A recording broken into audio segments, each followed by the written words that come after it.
Call span আর rho span এটা খুব important, কারণ এইচটিএমএল এ প্র্যাকটিক্যালে তোদের ইম্পর্টেন্ট। যারা ওয়েস্ট বেঙ্গল বোর্ডে সেম 2 দিচ্ছিস তাদের ক্ষেত্রে এইচটিএমএল এ এইচএসএ এই কল স্প্যান রো স্প্যান একটা হার্ড কোয়েশ্চেন, মানে সিলেবাস অনুযায়ী।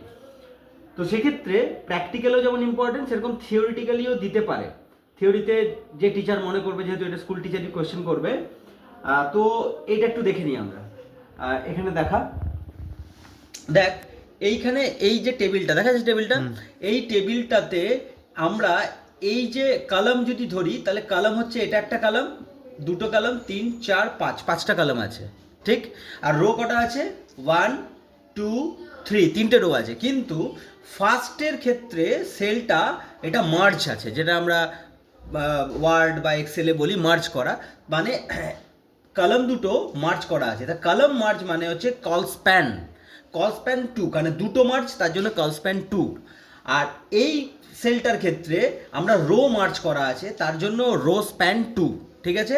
তাহলে রো স্প্যান, তাহলে রো মার্চ করা থাকলে রো স্প্যান 2 কেন? দুটো আছে বলে মার্চ। এবার 3টে যদি রো মার্চ করা থাকতো তাহলে রো স্প্যান 3 হতো। আবার কল স্প্যানে যদি 3টে কলাম মার্চ করা থাকতো তাহলে কল স্প্যান 3 হতো। এবার কোথায় বসাবো? কোডিংটাতে আমরা চলে আসি।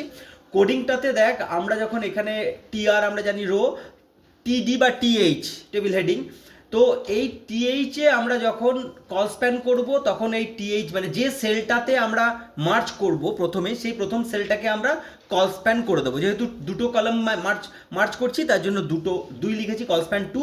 এবং এখানে আমি একটা টিএইচ কম লিখবো, মানে পরেরটাতে একটা টিএইচ বেশি। কেমন?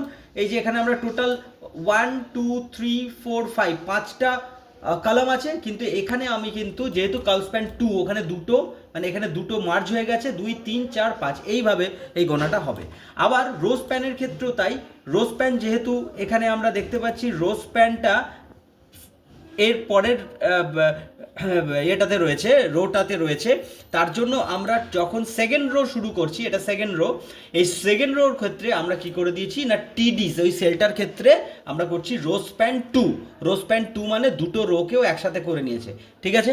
ওকে, দুটো রোকে যদি একসাথে করে নিয়েছে, সেক্ষেত্রে আমাদের মানে একটা টিডি পরের সেলটা আমরা লিখবো না। এখানে যেমন আমার টোটাল টিডি হচ্ছে 1 2 3 4, আর ওপরে কিন্তু আমাদের টোটাল টিডি যেহেতু রো স্প্যান করা রয়েছে, সেখানে 1 2 3 4 5, 5টা আছে। এখানে কিন্তু একটা কম, কারণ ও একটা নিয়ে রেখেছে এই স্প্যানটা।